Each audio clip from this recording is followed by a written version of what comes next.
Hey guys, welcome back to WrestleNews 365. Hope everyone is doing very, very well, having a good Monday. Of course, it's the day after WWE TLC 2020, so there is a ton of news stories to get into. So let's get straight into the stories, specifically what everyone I think coming out of TLC is talking about, and that is the Randy Orton, Bray Wyatt, the Fiend, Bray Wyatt, Firefly Inferno match, because last night at TLC, what we saw is something that I didn't think we were going to see at all. If you watched the previews we did on the channel, if you talked to or anything when I discussed this Randy Orton Bray Wyatt match at TLC, we saw Randy Orton set fire to Bray Wyatt at the end of TLC. Not only did Randy Orton win the match by setting the Fiend on fire, his jacket on fire last night, he then hit the Fiend with an RKO, but once the match was over, Bray Wyatt is led in the middle of the ring. Randy Orton poured gasoline all over this guy and set him on fire, seemingly to his death, because Randy Orton was victorious at TLC in the Firefly Inferno match. Now, it was revealed before the match started, because going into it, obviously we didn't know a hell of a lot about what really the rules were for the match. There were rumours that potentially it could be a cinematic match, potentially this could have been an Inferno match, potentially it could have been an actual Ring of Fire match like we saw at SummerSlam 2013 where just the ring was surrounded by fire. But no, this was officially an Inferno match like we've seen in the Attitude Era with The Undertaker and Kane. The last Inferno match that we've seen previously in WWE was at Armageddon 2006 between Kane and MVP. And it was exactly the same tonight, whereby the objective, the way to win the match, was by setting your opponents on fire. That was the only way to win the match, and Randy Orton defeated Bray Wyatt by setting him on fire. Now, Orton did just that. He set Bray Wyatt on fire when he reversed the Mandible Claw and set the back of Bray Wyatt's jacket of the Fiend ablaze and the fire torch on the outside of the ring, and he just completely was engulfed in fire as he rushed into the ring, and he was hit by an RKO by Randy Orton. Following the match, Randy Orton then doused the prone body of Bray Wyatt with gasoline and then set his whole body on fire with a drop of a match as the show went off the air. Now, this has been very interesting, really, really interesting. Now, if you watched the watch along with me last night, you'll know I loved it. I absolutely loved it. I thought it was fantastic. I've seen mixed reactions, to say that, to put it lightly. There have been mixed reactions to this, that and I get it. I do get it that it's not for everyone, and I do get it that some people felt that this was hokey and some people felt that this was too over the top and it's not real enough. Well, sorry, I hate to break it to you guys, pro wrestling is not real. That is the issue there. Obviously, the bumps, the bruises they take are very, very real. We've had people get seriously hurt or worse inside of that ring and everything that comes with it. But at the end of the day, it's an entertainment show, and that's exactly what last night was. It was entertainment. I thought it was a spectacle. I thought it was unique. I thought it was different. I thought it was pushing the envelope. And this is what frustrates me so much when it comes to fans at the moment, that we beg for something different. We beg for something different. We beg for something unique. We beg for something, I said, pushing the envelope, something different, something that makes you feel uncomfortable, something that makes you watch, something that makes you be glued to the screen, something that makes your jaw drop. And last night was everything. That's exactly what that was. If this moment happened in the Attitude Era, this would be on the highlight reels for the last 20 years. It just would be. Can you imagine in 1999 if Steve Austin and The Undertaker, if Steve Austin just set fire to The Undertaker's prone body in the middle of the ring like they did last night? Did it look fake? Absolutely it looked fake, because obviously on live pay-per-view, Randy Orton isn't going to burn the Fiend to a crisp. Legitimately, he's not going to burn Rotunda to a crisp on pay-per-view. That isn't going to happen. But I thought it was a spectacle. I thought it was jaw-dropping. I thought it was must-see. This is the thing we've been saying about Raw, right? Raw is not must-see. There's nothing must-see about Monday nights. It's boring. We've seen it before. Have we seen Inferno matches before? Absolutely. But what we haven't seen, apart from maybe Kane and Jim Ross back in, 2003 period of time when he just lost his mask, what we haven't seen is something as it's just graphic. It was graphic. And I know that it was a mannequin. I know it was a dummy or whatever. But it was graphic. Ultimately, the show went off the air with Randy Orton burning someone potentially to death. Yes, it was that serious. And it was shocking. It was jaw-dropping. And I thought it was great. I said, this is what we've been asking for, stuff like this. Now, as I mentioned before, is it going to solve the issues with Monday Night Raw? Of course, these are both superstars from Monday Night Raw. Is it going to solve the issues for Raw? Tonight, are we going to go into Raw and we're going to have 3 million live viewers? Absolutely not. It's not. Fundamentally, there are far bigger issues when it comes to Monday Night Raw. I think the ratings will be up from last week because it's a hot, pun intended, but it's a hot angle. It's a hot angle, so people will be interested to see what is going on. I want to see if we're going to see this edgier, different, more adult Monday Night Raw. I don't think we will. It's still 3 hours. It's still unbelievably difficult to watch and still incredibly boring. But I thought it was a great show closing angle. People that have been complaining that, while it was a terrible match, well, what do you expect? Did you expect a match whereby the only way to win is by setting your opponent on fire? You can't do near falls. You can't tell drama through pinfalls or submissions, or they're not going to have rest holds or anything like that. The only way to win the match is by setting your opponent on fire. What did you expect? Wrist locks and arm drags. I mean, that's ridiculous. That narrative of, well, it was a terrible match. It was a terrible match. Can't believe what I saw. Oh, come on. I mean, seriously, again, these are the same fans that complain that Raw is boring every week and it needs something different, blah, blah, blah. When they get given different, they don't like it. And I don't mean to be one of those people that I'm not standing up for WWE. I criticize WWE enough.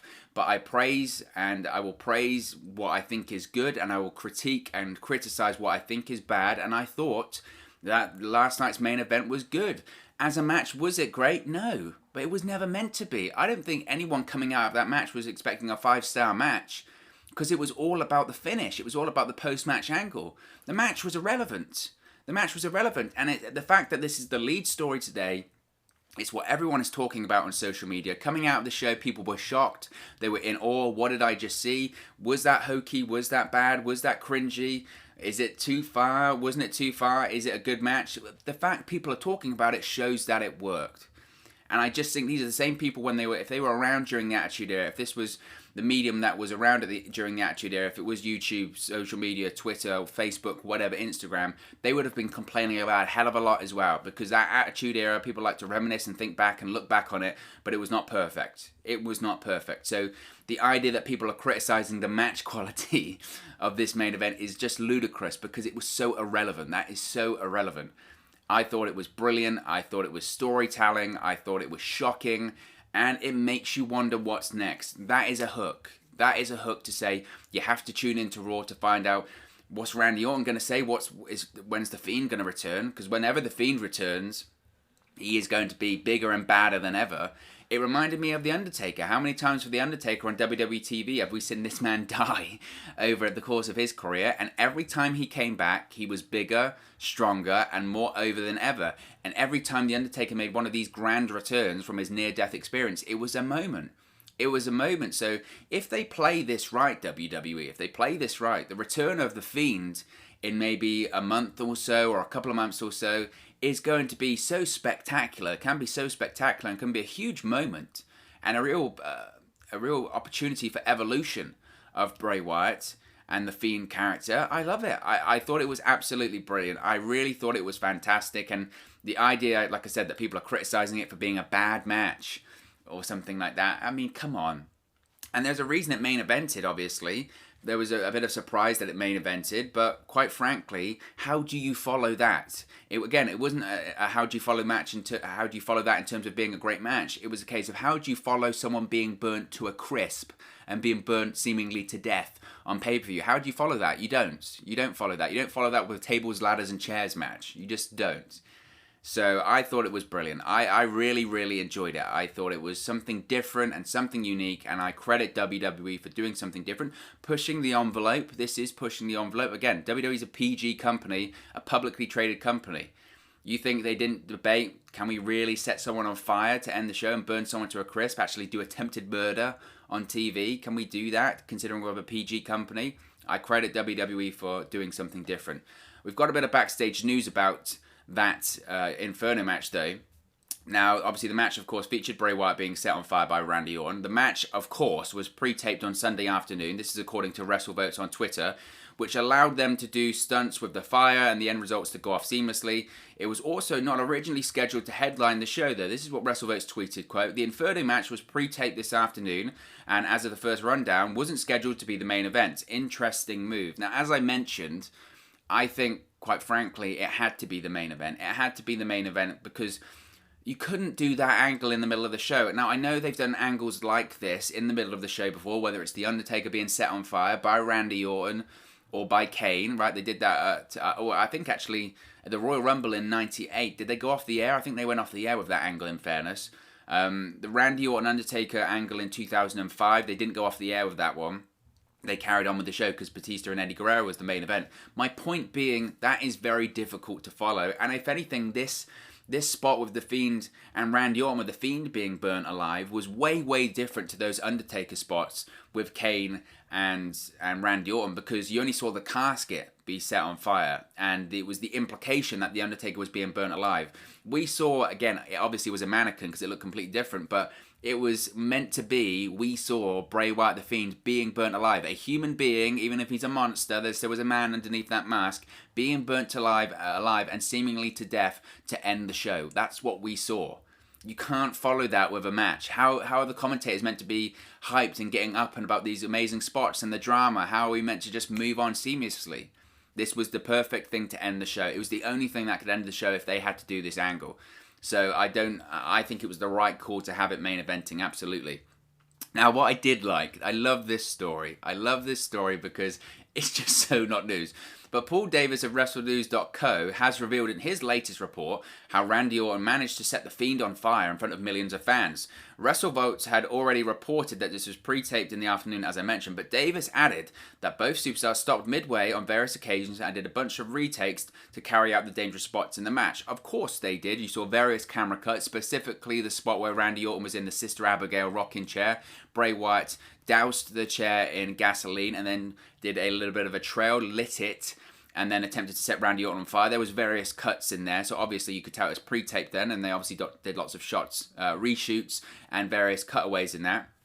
But additionally, this is the quote I loved. Additionally, the last spot of the match involving gasoline was heavily edited by the WWE production team, and a dummy was used to make it look like The Fiend had been set on fire by Randy Orton. Davis also reported that WWE personnel had had people ready off camera with fire extinguishers to put out fires during the match. I love that they had to mention that it was a mannequin or a dummy. Oh really? I thought it was Bray Wyatt literally being set on fire at the end of the match. Now obviously it was Bray Wyatt at where the match ended, with his jacket being set on fire. That legitimately was Bray Wyatt. That wasn't a stunt man. That was Bray Wyatt. He had fire on his back. He also looked like he had fire on his legs, which looked like it could potentially be a bit painful. Not only did he have fire on his back, he then took an RKO. So credit to Bray Wyatt. I mean, talk about being a man that's unbelievably tough, unbelievably, crazy. I don't know what to call him, but not only did he get set on fire, but then he took an RKO. So major props to him. But obviously, it was a dummy at the end of the show. To anyone out there that is concerned about Bray Wyatt's well-being, he is fine. He is fine. He did not get burnt to death or burnt to a crisp at the end of the show. It was obviously a mannequin. It was obviously a dummy because, you would think even someone who was unconscious when they got set on fire, they might have a little bit of a twitch or anything like that. But look, it was implied. I thought it was good. Like I said, I'm not one of the people to criticize it. I really enjoyed it. And I credit WWE, like I said, for doing something different, trying something unique, and just doing something that's pushing the envelope a bit. We haven't seen that from WWE for a long time. They play it safe so often, so I enjoyed it. Now, speaking of Bray Wyatt, he somehow has managed to tweet, despite being seemingly burnt to a crisp and burnt to a toast, and talk about, was it chestnuts roasting on an open fire? Bray Wyatt roasting on an open fire. But he's managed to tweet after the show. Shortly after the event ended, Wyatt tweeted a photo of a cocoon along with the words, quote, "thank you." Now the photo seems to imply that he changed from the fire. He had posted a related tweet in the morning prior to TLC writing, quote, "The thing about fire is it does what it pleases. I burn, you burn, we all burn eventually." So as you can see, there's the tweet there. So Bray Wyatt's indicating, I think, given that there's a cocoon there, we could see some evolution of the Fiend character, which is fine by me. I mean, we spoke about The Undertaker before, and I think The Undertaker is the perfect comparison to someone like The Fiend. I think, arguably, you could say that The Fiend is maybe a little bit darker than The Undertaker. I mean, The Undertaker was dark for his time, I suppose, but now Bray Wyatt is kind of the 2020 version. The Fiend is the 2020 version and even darker than that.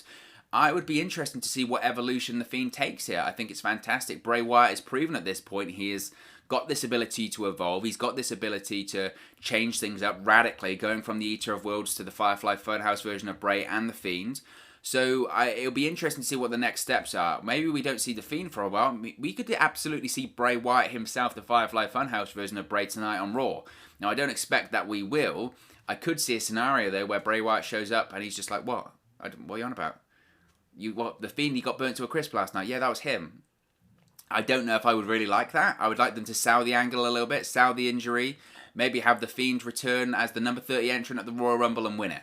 Anything could happen. Anything could happen. Like I said, I'm still buzzing from it. I thought it was an absolutely fantastic show-ending angle. I don't agree with people that said that they didn't like it. I agree that it's hokey, and I agree that it's not for everyone, but I thought it was fantastic. I really thoroughly enjoyed that main event last night.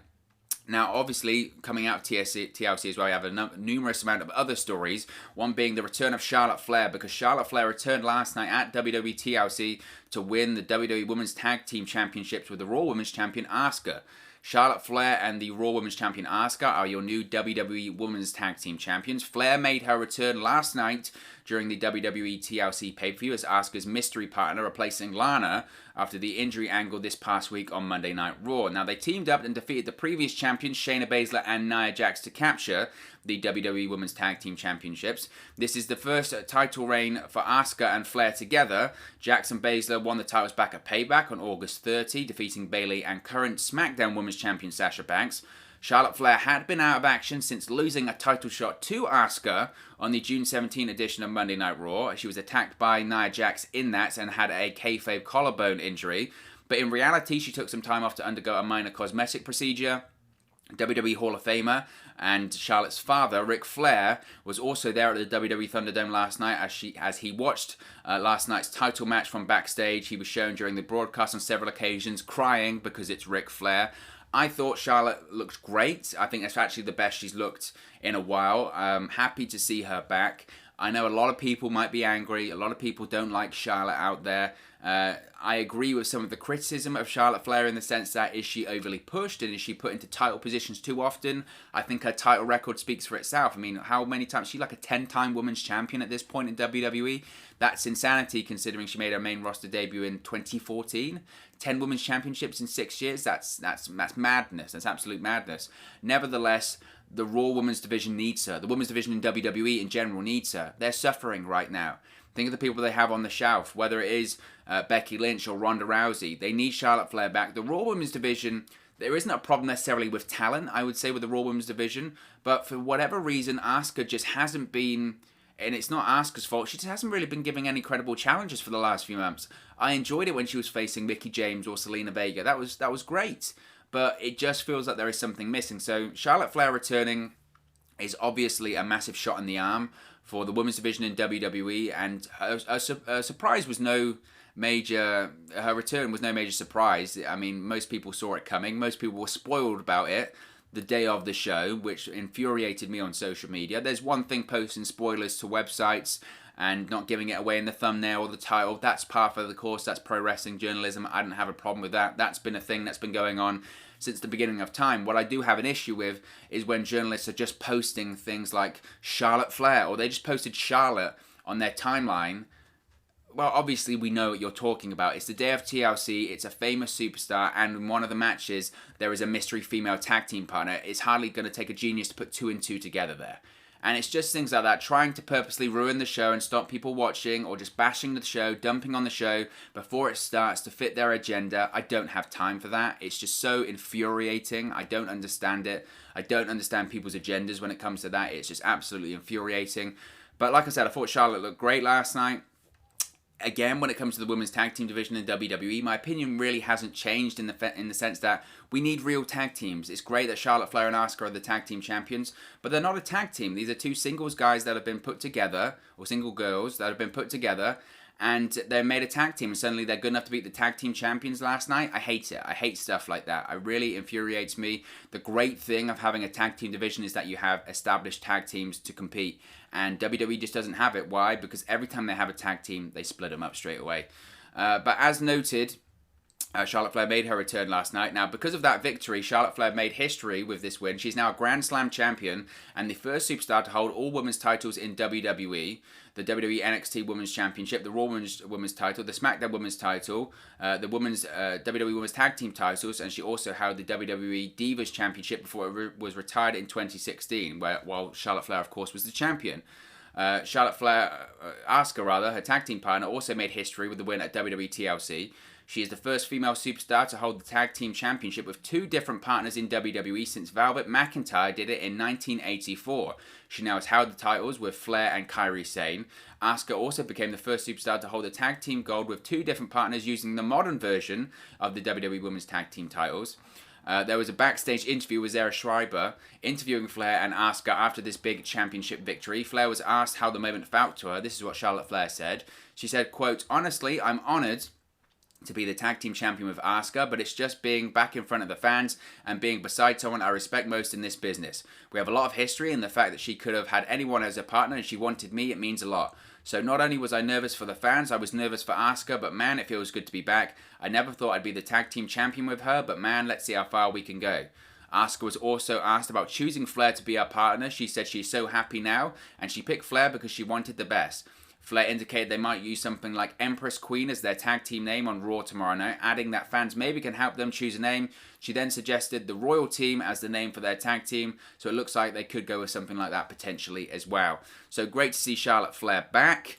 Sticking with TLC and surprises at last night's event, we had Drew McIntyre retain the WWE Championship, but we also saw The Miz cash in his Money in the Bank briefcase unsuccessfully.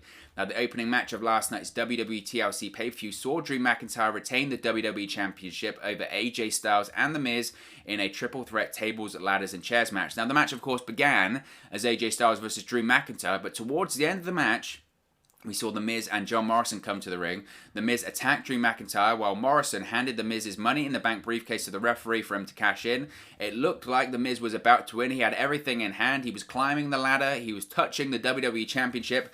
But almost AJ Styles' bodyguard grabbed him from the ladder and dumped him over the top rope through a table at ringside.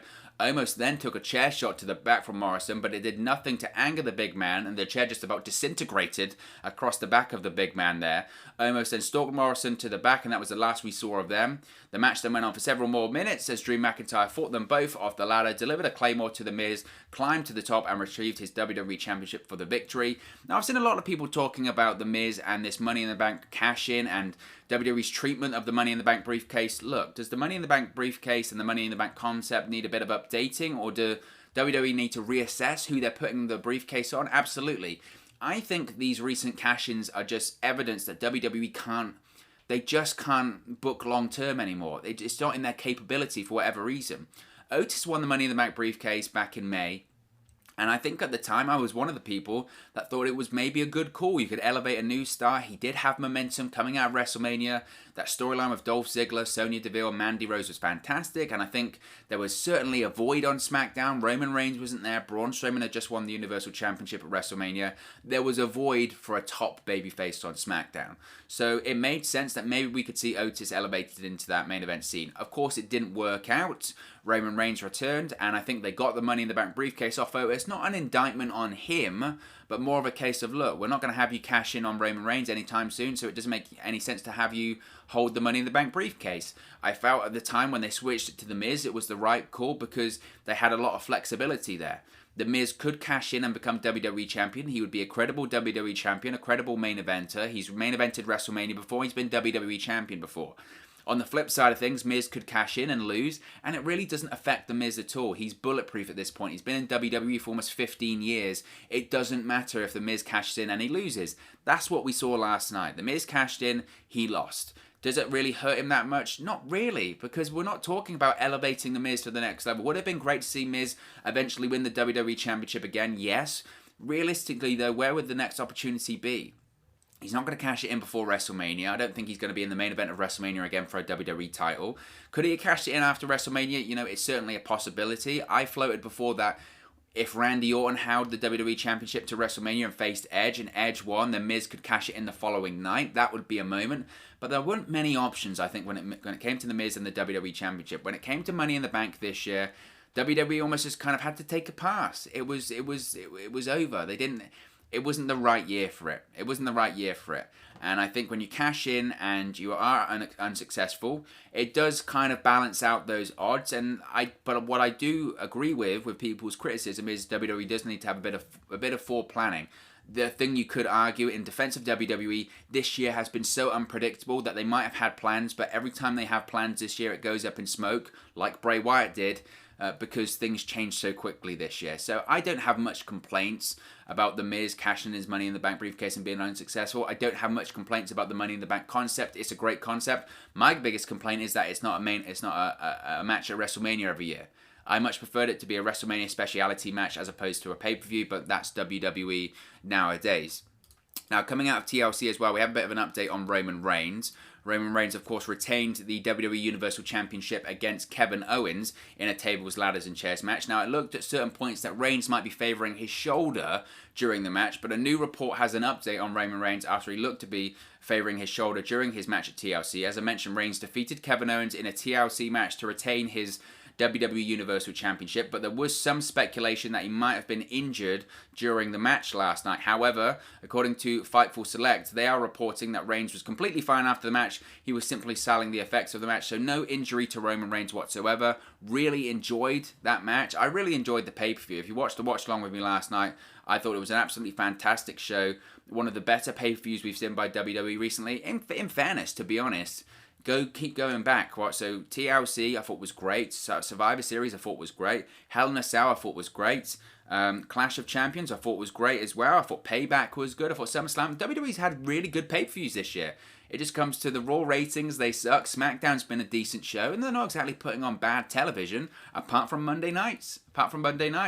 And let's continue with Monday Night Raw, because we've got an interesting update when it comes to this whole story about the Raw record low ratings and the USA Network not being happy or reportedly being furious. Now, there was a story that was reported on Friday by TalkSport's Alex McCarthy, where he basically said, in response to these record low Monday Night Raw ratings, if you're not familiar, last week Monday Night Raw did the lowest rating they've ever done. It was a record low rating for Monday Night Raw. Every single hour, hours 1, 2, and 3, it was record low ratings in every single hour. It was the record low in the demographic. And the prior week, AEW Dynamite on TNT, despite having far less viewers, actually defeated Monday Night Raw in the demo for every single hour. It was a big deal.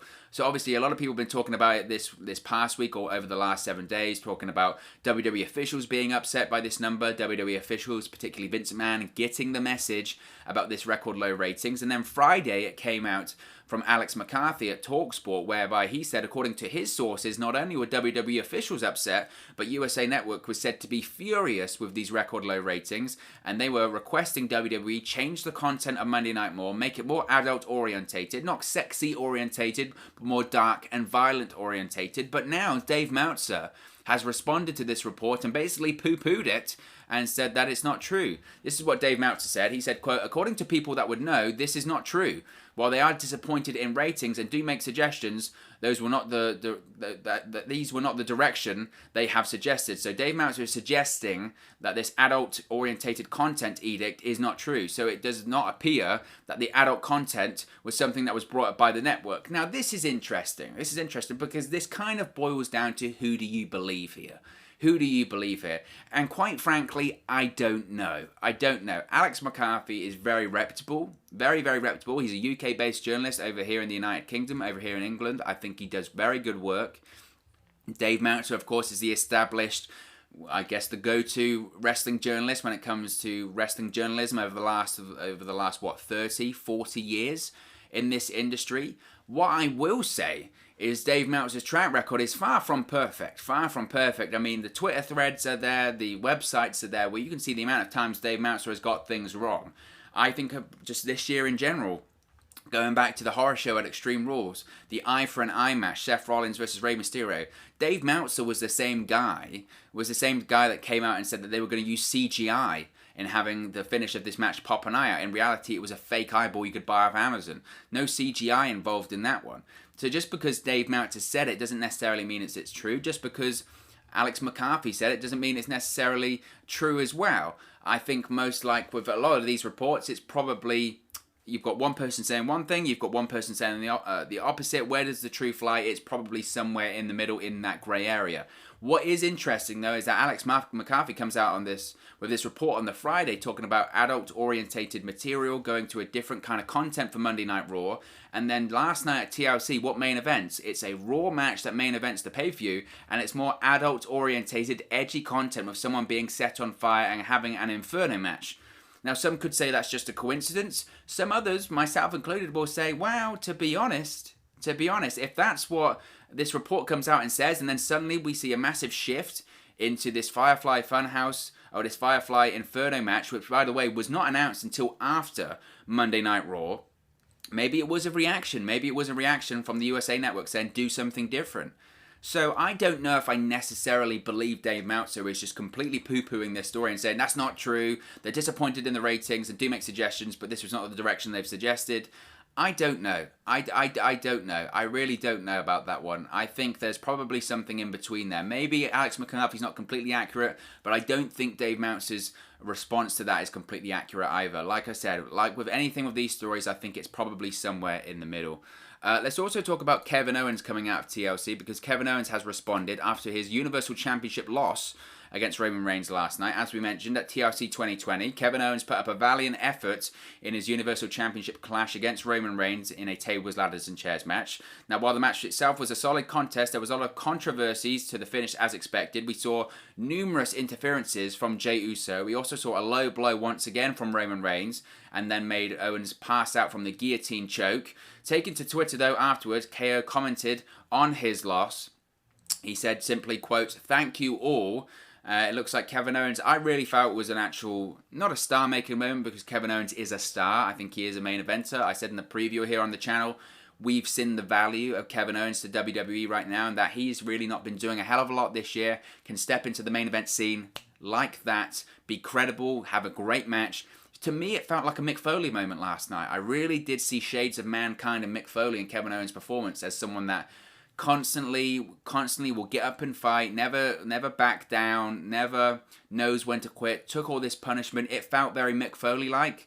I thought it was just a massive moment for Kevin Owens last night. I really felt that he is a main eventer for me, but I really felt that as this really believable, lovable, someone you can relate to as a babyface, I thought he just absolutely upped his game last night. I thought it was fantastic. So I really felt like Kevin Owens had a Mick Foley moment. And finally, AJ Styles has shared some details when it comes to his recent meeting with WWE Chairman Vince McMahon over the recent WWE Twitch ban edict and third-party edict handed down by the WWE Chairman and CEO. Now, AJ Styles has revealed that he, along with SmackDown Women's Champion Sasha Banks and Xavier Woods, met with Vince McMahon over WWE's third-party edict and which asked WWE talents to stop engaging with platforms such as Twitch and Cameo. Now, in an interview with, as I mentioned, Alex McCarthy of TalkSport, Styles revealed that although he wasn't pleased about taking down his Twitch channel, he took the news of the edict like, quote, a team player, and agreed to follow the lead of McMahon, who he referred to as the captain. This is what AJ Styles said, quote, "I did meet with Vince McMahon over the third-party ban." In an interview, as I mentioned, he said, "Myself, Xavier Woods, and Sasha Banks had a sit-down meeting in Connecticut about this situation. By the end of the meeting, it was determined that this," and he pointed at his face, "is intellectual property. We do well as far as WWE goes, and there's an opportunity to pay that back, that Twitch money, to pay back that Twitch money that we worked hard for at different times. We probably should." Styles said that he was doing the Twitch stream long before the COVID-imposed lockdowns, and like a lot of other wrestlers who took up streaming earlier this year, he said, quote, "I was already streaming and doing my thing, but it was during my time off and not while working. So WWE examined it. I wasn't happy about the ban, no one really was, but it is what it is. I'll handle it the way that I have to. I'm a team player. He is the captain. Vince McMahon is the captain. I'll follow his lead as far as Vince is concerned." Styles mentioned how WWE is currently working on a deal with Twitch so talents can return to streaming on a WWE-endorsed platform. He said, quote, "Will it change? Will something happen? They're working on it as we speak. Will I be happy with it? Probably not. That said, the opportunity to be able to stream in the future is definitely wide open. I obviously have the equipment. I just don't have the opportunity right now." Now, you know my feelings when it comes to this Twitch ban in WWE. I think it's absolute BS. I think WWE during a pandemic taking money out of the pocket of their performers is ludicrous, especially when they're independent contractors. You can't treat independent contractors like this and tell them what to do. You can tell employees what to do, not independent contractors. You can't have it both ways. Despite that, Vince McMahon wants to have it both ways because he's a greedy old man. The idea as well that this is intellectual property to WWE is laughable. It really is laughable. That is. I mean, I'm no lawyer, right? So maybe I don't know the nitty gritty of it, but that is laughable. That is like saying that, I don't know, Robert Downey Jr. performing as Iron Man in a Marvel film, and the Marvel saying he can't do anything else because his face is their intellectual property. No, it's not. You own your own face. This is mine. If you're watching this, whatever face you have, you own. That's your face. AJ Styles being on Twitch as AJ Styles, he can do that. Why? Because he used the AJ Styles name way before he came to WWE. It comes to Cesaro as well. Cesaro, he's on his Twitch stream. He's called Claudio Castagnoli. He uses Claudio's Cafe. His face belongs to Claudio. His name belongs to Claudio. WWE doesn't own the name Claudio Castagnoli. They don't own the face. They don't own the real name. This whole legal mumbo jumbo and the sort of intimidation, this is what I think it is. It's just true intimidation by WWE and Vince McMahon trying to bully their talent, take money out of their pocket and line their own pockets with it once again. Because that's all WWE and Vince McMahon cares about. And they're bullying their talent to say, oh, you can't do this, you can't do that. And look at the people in the meeting as well. Xavier Woods, he still does streaming. He still does up, down, down because it's a WWE endorsed platform. No disrespect to Xavier Woods, but quite frankly, why is he in that meeting? Because he's the streaming guy? Well, he's not doing it on his own. He's doing it through WWE, and I'm sure WWE gets a percentage of that. Sasha Banks, I don't know if she does a lot of streaming. Does Sasha Banks do a lot of streaming? You can correct me if I'm wrong. I don't think she does. AJ Styles, I think, should have been in that meeting, but also other people should, the prominent streamers in there. Adam Cole, Aleister Black, Zelina Vega. Look how well that went. Aleister Black's not on TV and Zelina Vega is fired. I mean, this Twitch thing makes me so irate because it's so ridiculous. And this, again, this intimidation and bullying that they own AJ Styles' face. That is WWE's intellectual property. It's laughable. It's laughable. You own your own likeness. You own your own likeness. Every single time, I mean, anything. If someone wanted to use my face and they put it on something, guess what? I could sue them because that face is mine. It belongs to me. It's ridiculous. It's such a ridiculous argument. And the only reason that the talent are falling in line with it is because we are in a pandemic and WWE is threatened to fire, suspend, or fine them. And we've seen them fire someone like Zelina Vega. Why? Because they wanted to make an example and make a statement by doing it. It's ridiculous. It's absolutely ridiculous.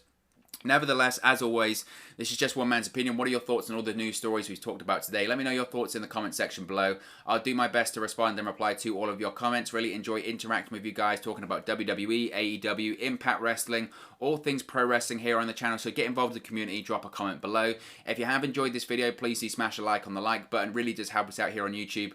Go up the rankings and get into people's recommendation feeds if they haven't seen our videos previously. But most importantly, if you haven't already, please do subscribe to Wrestle News 365. You can do that by clicking the bottom right hand corner of the screen right now, or if you wait a few seconds, there'll be a subscribe button at the end of this video along with another video for you to watch. Thank you very much for watching, listening, streaming, or however you come across this video today, and I'll speak for you again very, very soon. Hey guys, thank you for watching, listening, streaming, or however you come across this video today. Be sure to click on the video on the right there to watch our next video, or click the bottom there to subscribe, or the bottom right hand corner. Thank you very much, and I'll speak to you again very soon.